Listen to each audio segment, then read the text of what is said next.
Hey, what's going on YouTube? It's Pyromancer here, and welcome to the 7.3 Destruction Warlock Quickstarter Guide. Now, when I say Quickstarter Guide, I do mean pretty quick.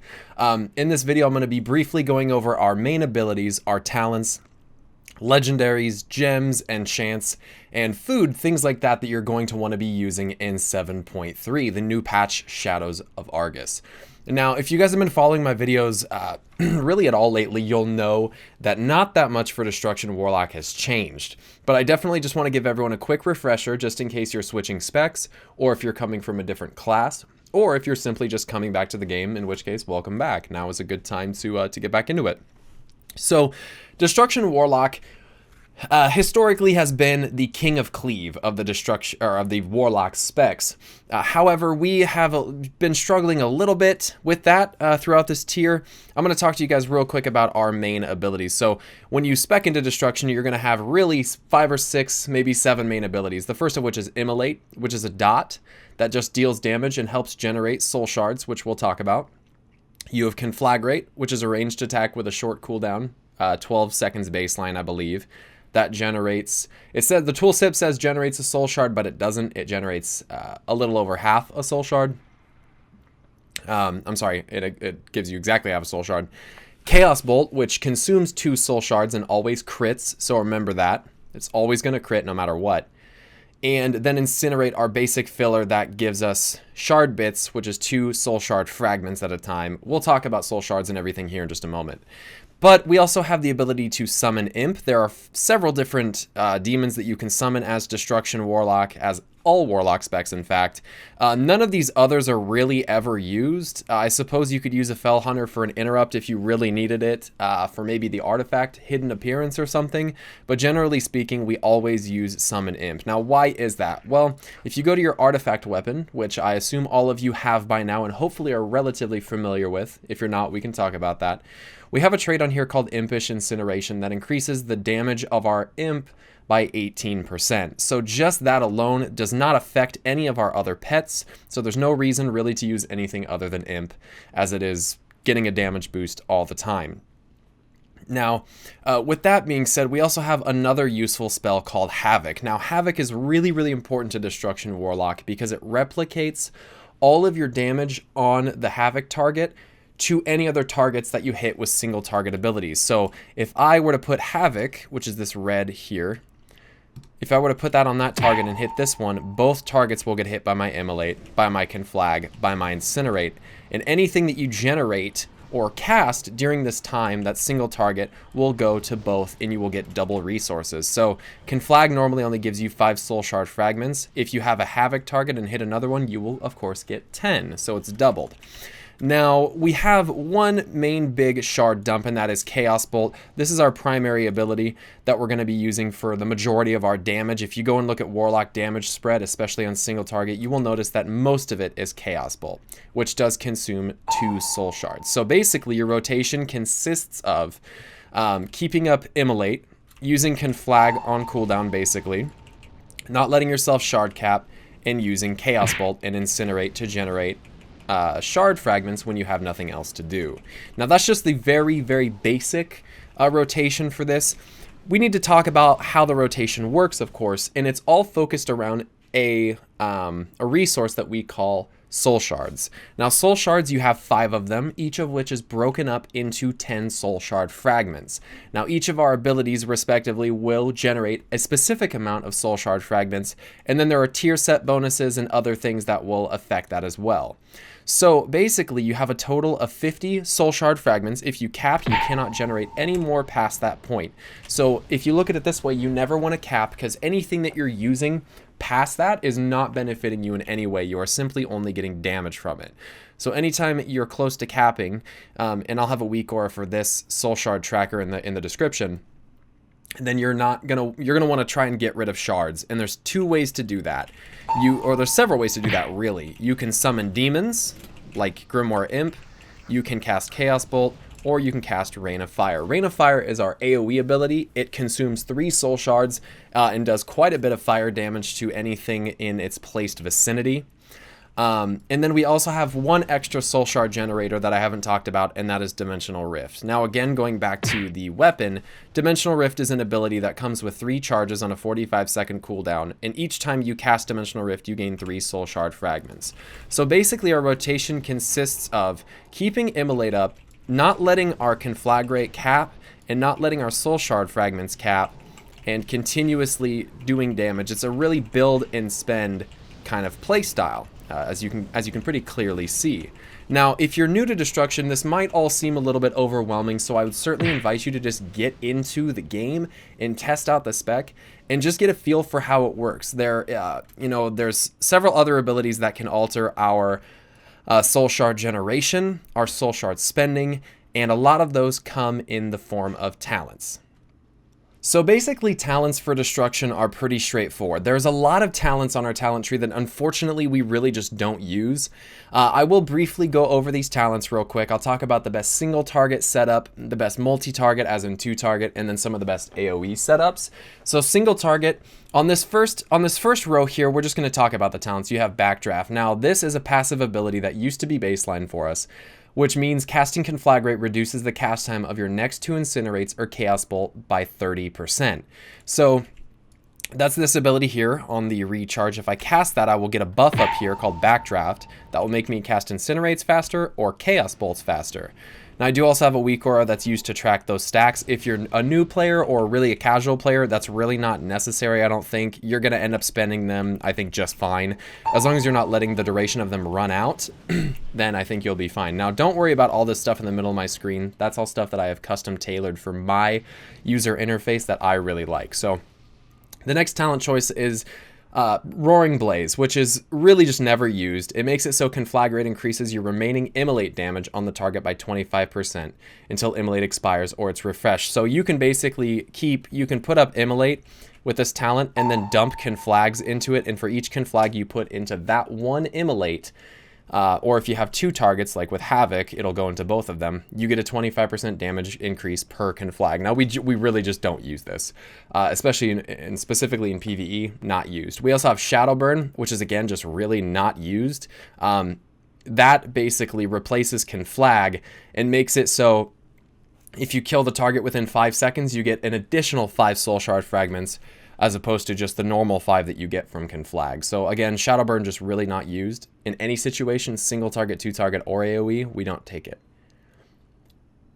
Past that point, in the second tier, we have Reverse Entropy, Eradication, and what is called ELT, Empowered Life Tap. If you hear me refer to that as ELT, that's why. It's just too much to say.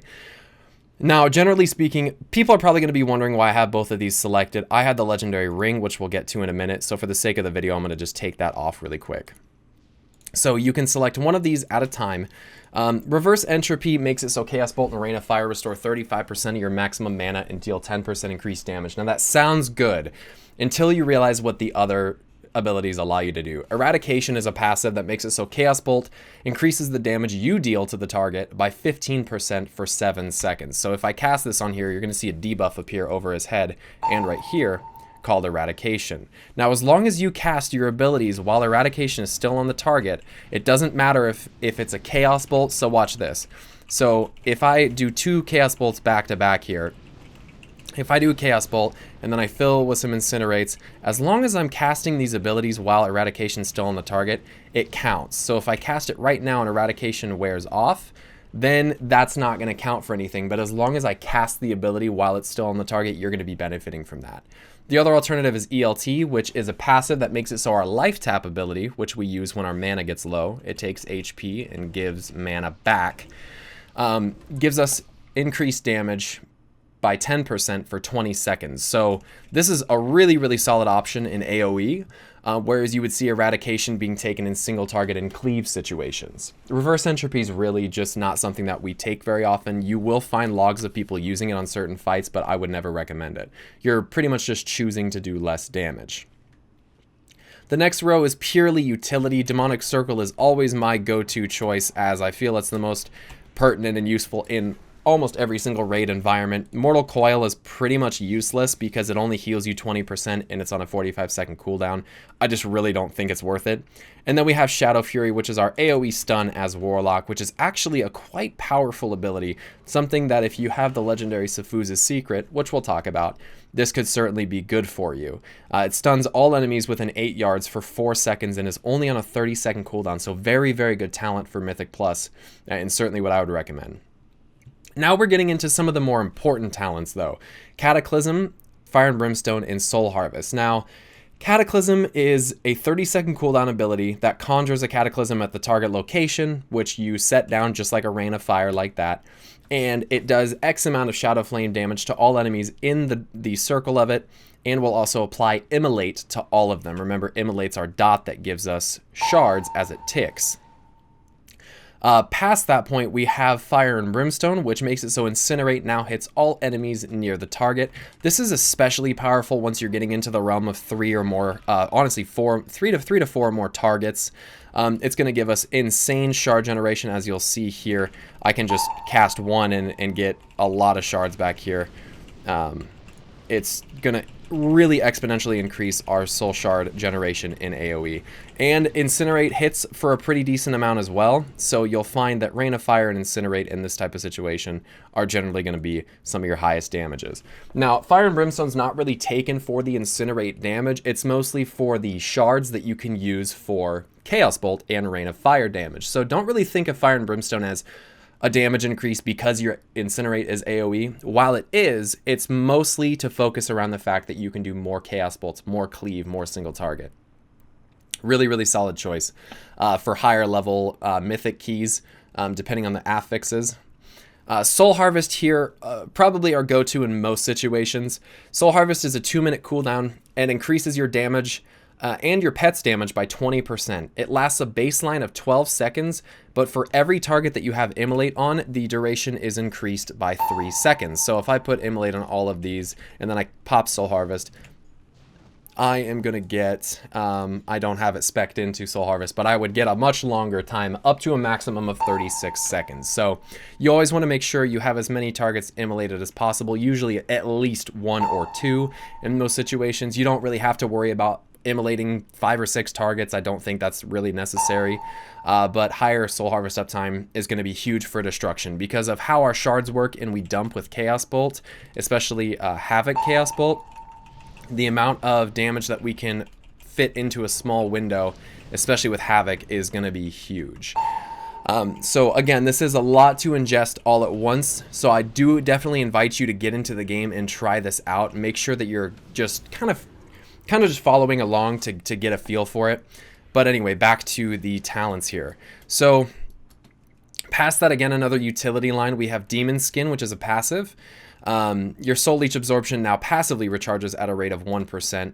Maximum health every 1 second. It may now absorb up to 20% max health. So if you're just reading that and you don't really understand, basically we have this passive called Soul Leech where the damage we do, some of it is given to us as an absorption shield. Well, what Demon Skin does is makes it so it's constantly recharging and constantly healing us, and it absorbs more. So there's that. It's pretty solid for passive healing. Then you go to Burning Rush, which is one of our main mobility talents. It is an infinite lasting speed increase as long as you have health. It takes away 4% of your health every second, but you cannot be slowed under 50% movement speed, and it will literally last forever as long as you're being healed. So an incredibly strong movement ability. However, if you're doing solo content, not always that good because you can often get yourself in trouble with it. I take this for almost every single fight in raids, so I certainly would consider that, and I pretty much take it for every dungeon as well. Dark Pact is an instant ability on a 1-minute cooldown that sacrifices 20% of my demon's current health, as you can see 1.4 million, and it gives me a shield for 400% of that health for 20 seconds. This is really good if you have a big hitting ability that's coming up on you that you just have to have a strong personal for. We do also have baseline Unending Resolve, which is a 40-second interrupt immunity, silence immunity for 8 seconds. So it's 40%. You can't be interrupted or silenced, and it lasts 8 seconds on a 1-minute cooldown with the traits in your weapon. Honestly, on this one, I think Demon Skin and Burning Rush are generally the best. Burning Rush for mobility, Demon Skin for overall defensiveness. After that, we have the Grimoires. So Grimoire of Supremacy, Service, and Sacrifice. These all affect our demons. So Service basically makes it so you can have one primary pet, and then you can choose from, with this ability here, if I could literally just brain right now, you can choose, why is that not working? You can choose from a list of the demons you already have to summon an additional one. Now, most people will just take this ability and put it on the bar, just like I have here. So that way you're always using Imp. Even your secondary Imp benefits from that weapon trait, Impish Incineration, that grants it 18% more damage. So you certainly are going to want to be using Imp. Now, Grimoire of Service is what we use pretty much in every single situation. Grimoire of Sacrifice makes it so that you can sacrifice your demon, and basically when you cast abilities, they do AoE damage, but it's really not that strong, and I can't really recommend it for anything. I think Service is just way too good for destruction. Then we have Supremacy, which is good. It's a passive that allows us to summon our Summon Infernal and Summon Doomguard abilities, which are normally 3-minute cooldowns. But with Supremacy, you can summon them as permanent pets. And the Infernal is really good for tanking. The Doomguard really is not good for much at all, really, for destruction, so I don't really ever recommend using that. But this is really good for questing and solo boss content, whereas Service is just simply going to be our go-to in pretty much every single raid and dungeon situation. Then the last row of talents, arguably some of our most important, contain Wreak Havoc, Channel Demon Fire, and Soul Conduit. Now, Wreak Havoc used to be way stronger, but now it's a passive that reduces the cooldown of Havoc by 20 seconds. Havoc's baseline cooldown is 45 seconds, so the benefit of this is it allows you to have Havoc up twice as often. The duration is not increased, you just get to use it more often. So basically how you look at this is as long as you're only in a situation that has 2 or 3 targets, Wreak Havoc is what you take, but only if you can hit a secondary target pretty much once every 25 seconds. If you can't really utilize Havoc on cooldown very well, then Wreak Havoc won't really be a good option. So say this target, we're in a fight and it disappears for 45 seconds and I only have 1 target. At that point, using Wreak Havoc probably isn't going to be worth it. You would likely get better results out of Channel Demon Fire. Now, this is a new spell for destruction, this expansion anyway, so if you're coming back, you might not recognize this. It is a channeled spell that only costs mana, that launches Fellfire over 2.3 seconds, reduced by haste, at random targets, Fellfire at random targets afflicted by Immolate. So if I have Immolate on this target and I cast this, you will see it's a channel, it goes out, does a lot of damage. But here's the thing, is it actually does AoE splash damage to any targets around the target as well. So this is really, really good for single target. It's just because it's powerful, it's just good single target. It does a lot of damage. It does almost as much damage as a Chaos Bolt, depending on your procs and everything, and how many targets are nearby. But it's also really good for AoE because it does that splash damage. But you do have to have Immolate on a target. So if you see here, as Immolate's running out, if I hit this, I'm going to cast it, but nothing is really going to happen. It's going to stop hitting, so you always want to have Immolate up for the full duration cast of Channel Demon Fire. The last option after that is Soul Conduit, which is the most RNG option that we have. It's a passive that makes it so every Soul Shard we spend has a 15% chance to be refunded. Now, at first glance, you might think that that's not really that good, but when you consider that we're spending hundreds, 100 or 100 or more Soul Shards in a fight, that can result in a lot of Soul Shards coming back to you. So this is actually a pretty solid option for AoE, specifically because we do have Rain of Fire, and each independent shard has a 15% chance to be refunded. Now, I just got unlucky there, but this is how you should look at it. For burst AoE and consistent single target, you should run Channel Demon Fire. For Soul Conduit and AoE, and if you really want to run that RNG game and see if you can get a crazy-ass par spaced with Soul Conduit, then you can try and run Soul Conduit. And then 2 target, Wreak Havoc. Pretty straightforward. Now, I've really talked a lot about the talents. I hope that that was a good enough rundown that everyone can get an understanding of that. Now we need to talk about the legendaries because they're super important for pretty much every spec in the game. And there sometimes is a lot of confusion surrounding which legendaries should actually be used. So real quick, I'm just going to separate all my affliction legendaries from my destruction ones. I'll keep the shared ones there, and we're going to get the shared ones out of my bank so I can talk to you guys about what you should and shouldn't be using. So just give me a second here to do that. And I'm going to take the ones that I'm wearing off so we can talk about them as well. And there are quite a few legendaries that are not that good. The ones that I have in my inventory that are 940 are the ones that are not that good. There's a reason that I haven't upgraded them. So just keep that in mind. Now, the legendaries that we have for destruction, let me go to them. We have several shared legendaries, which can be obtained no matter what your loot specialization is. However, we also have several spec-specific legendaries for destruction that are very, very powerful. So I want to talk about the shared ones really quick, talk about if they're good for anything, and we'll kind of go from there. So Prydaz, one of the best defensive legendaries in the game, honestly, for any class. If you are stuck with Prydaz, you shouldn't be super upset because it does have a lot of stats on it and can really amp up your survivability, but it's not the best legendary. This crafted one, I'm not even going to talk about. It's not good. Don't use it. Some of the other shared ones, Norganon's Foresight. This is a legendary that allows you, if you stand still long enough, you can cast while you move. I really don't recommend it. It's just really not good. Let me tell you what legendaries, instead of going through all of them, let me tell you what legendaries are good and for what. Our best legendary, by and large, is Lessons of Spacetime. This is a shoulder slot, and while you have Dimensional Rift open, all of your damage is increased by 10%. Now, there's different durations on Dimensional Rift. I have a weak aura that would track it if I had them on. This one, the purple one, is the best one to get because it lasts 16 seconds, and during that whole time, you're doing 10% increased damage. Whereas if you got maybe the Chaos Bolt Rift, it only lasts for 4 seconds, and so you're not going to be benefiting as much from that, obviously.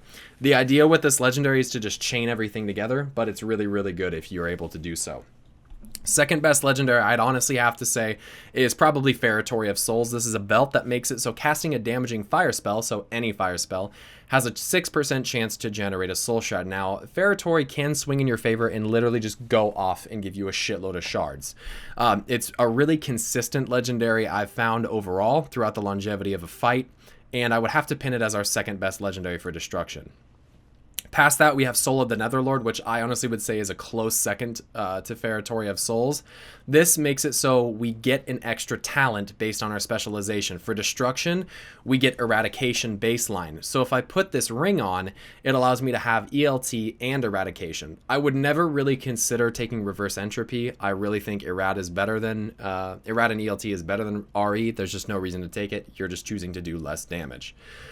After that, we do have the Master Harvester, which is, again, a shared legendary like Soul of the Netherlord, but this one makes it so each soul shard you spend has a 6% chance to give you Soul Harvest. Remember, that's on our talent tree, increases our damage and our pet's damage by 20%. This has a chance to give you Soul Harvest for 8 seconds after spending a Soul Shard. So this is extremely good, especially if you're in AoE situations where you're going to find yourself using Rain of Fire a lot, and especially combined with Soul Conduit. This legendary can be really good. This legendary can also be really good in single target if you get lucky, because it can heavily swing in your favor. I've had points of time where I've had over a minute straight of Soul Harvest just because of this legendary, but it can also do the exact opposite and do pretty much nothing for you. Then in 2 target, we have Magistrike Restraints. This is a really, really good legendary as long as the targets are within 30 yards of each other. If they're further away than that, then Magistrike won't bounce and your Chaos Bolt won't hit any additional targets. So you have to remember that. But this is pretty much our best 2 target legendary. Then there is Alethes's Pyrogenics. This is a ring that makes it so enemies affected by Rain of Fire take 10% increased damage from fire spells. So if you think about that, the more Rain of Fires you have, the more damage they're going to take. It's capped at 10% even if you double stack Rain of Fires. But if you stack Rain of Fires, you're going to be doing more and more fire damage. So this legendary is one that feeds off of itself. It makes it so your Rain of Fire, logically, does 10% more damage no matter what. So if you combine this with something like Harvester, for example, you're going to have some pretty wicked damage that you're capable of doing. So say we put Harvester on, and then we put Alethes's, and then we spec'd into, I don't know, let's say Fire and Brimstone and Soul Conduit and ELT. Now we have 10% increased damage to everything we do. We have an ability that makes the target take 10% increased fire damage. And we have a spell that makes it so every shard that we spend has a chance to be refunded, which feeds into everything. And then we have the Master Harvester, which is going to make it so every soul shard you spend, which you're generating a lot of, assuming you're an AoE, you're generating a lot of soul shards, you're spending a lot. Soul Conduit, this chest are going to go insane for you. Now, I think that pretty much covers it for useful legendaries. The last one that I really think is worth talking about is Safuz's Secret. All these other ones, like, if you have them and that's all you have, then use them. But you want to really avoid Odir Shawl of the Yurmart. It's trash. Don't ever use it. Celumbra's trash. Pillars can be useful. I actually love what pillars do for you. They just aren't as good as the other legendaries. But Safuz's Secret, it gives you baseline haste, 2% baseline haste, and 10% increased movement speed baseline. It has a socket and a shitload of crit and a shitload of haste, which are two really good stats for us. I'll talk about that in a second. And when you interrupt, fear, stun, do anything that causes loss of control for an enemy, even dispelling, it will give you 70% increased movement speed and 25% haste for 10 seconds, and it can occur every 30 seconds. So this can be wildly powerful. We've seen it on fights like Mistress Sassine for destruction. And anytime that you can utilize interrupt or stun mechanics, Safuz's is going to be a sick option because haste is our best stat. Now, I feel like it is a bit late in the video to finally be bringing this up, but the ideal stats for destruction, we don't have a specific percent that we shoot for, but if you were to look at my stats right now, they're pretty well rounded. Our haste is by and large our best stat for single target and AoE. Crit is a very well-rounded stat that is good in pretty much every situation, so that's what we should go for secondary to haste. And then we have Mastery, which is pretty solid in 2 target. Aside from that, it's not really anything incredibly special, and Versatility falls last. So it's going to be haste, then crit, then Mastery, then Versatility, generally speaking, for pretty much every situation. Now, Mastery's value does definitely go up, especially once you have the 4-piece from Tomb of Sargeras, but I don't want to focus too much on that because people going into 7.3 might not have that. And really one of the last things that I want to talk about, so yeah, haste, crit, mastery, verse. This video is a lot longer than I thought it would be. You want to go with any food that's going to give you haste. So as Shari Salad, your potion you want to use is Potion of Prolonged Power. Your flask is Flask of the Whispered Pact. And I carry mastery food just because if I ever switch to Affliction. Your general legendaries you want to go for are Lessons, Soul of the Netherlord, Feretory, Harvester, Alethes's Pyrogenics, and Magistrike Restraints. All really, really good for destruction. And that's pretty much it. As far as trinkets go, it's so subjective to what you have. Whispers in the Dark from Gul'dan is exceptionally good. Arcano Crystal from Withered Gem is pretty good. Owl, or Tarnished Sentinel Medallion, as it's known by, is really good. That's from Sisters of the Moon and Tomb of Sargeras. And then Tome of Unraveling Sanity is also another really good option. You can run Terror from below too, but really it's not really opportune. It's not the best thing that you can run.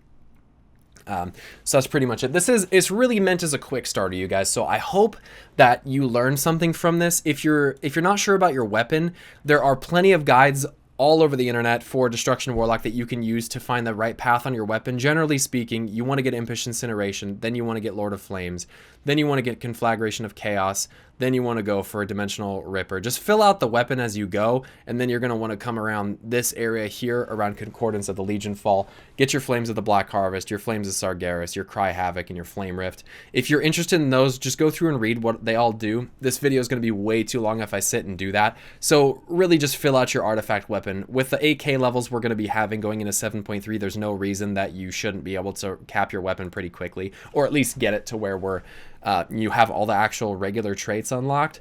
So that's pretty much it, you guys. I really hope that this video gave you some insight for Destruction Warlock going into 7.3. I know it's really rambly, it's not scripted, it's literally off the top of the dome. So if I missed anything that you have questions about, please feel free to put that in the comments section below. If you like this video, make sure you drop a like on it before you take off today, and subscribe to my channel if you like the content, if you like this form of guide, or if you found anything in this video to be useful to you. Make sure you drop a like on the video. I certainly really appreciate that.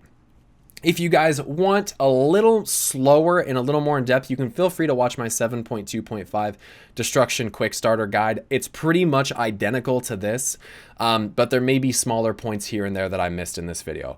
But anyways, guys, that's pretty much it. I do have a Twitter and a Twitch page, which if you didn't know, you can follow me at down in the description below. And as always, there'll be a link to my Patreon as well. So thank you guys very much for watching.